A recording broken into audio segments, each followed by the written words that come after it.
अफजल खान पडताच त्याचा विश्वासू अंगरक्षक सय्यद बंडा शिवाजी महाराजांवर तुटून पडला. पण पुढे जे घडलं ते इतिहासात अजरामर झालं. 10 नोव्हेंबर 1659 रोजी शिवरायांनी अफजल खानाचा वाघनखाने कोतळा फाडला. स्वतःला बलाढ्य समजणारा अफजल्या ओरडत खाली कोसळला. अफजल खानाचा आवाज ऐकून त्याचा विश्वासू सैनिक सय्यद बंडा दांडपट्टा घेऊन शामियानाच्या दिशेने निघाला. महाराज शामियानाच्या बाहेर पडताच सय्यद बंडा महाराजांच्या बेसावतपणाचा फायदा घेतला. दांडपट्ट्याने वार केला. महाराजांचं मुंडकं उडणार ते जीवा महालाने सय्यद बंडाचा हात वरच्या वर उडवले आणि इतिहास पुटपुटला होता जीवा म्हणून वाचा शिवा. फक्त 2 मिनिटे उशीर झाला असता तर महाराजांचा मृत्यू निश्चित होता.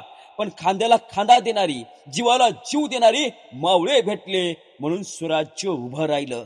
पुढील भागात अफजलाचा वकील कृष्णाजी भास्कर कुलकर्णी महाराजांवर वार कसा केला आणि त्याचं प्रत्युत्तर शिवराय कसं दिले हे पाहणार आहोत.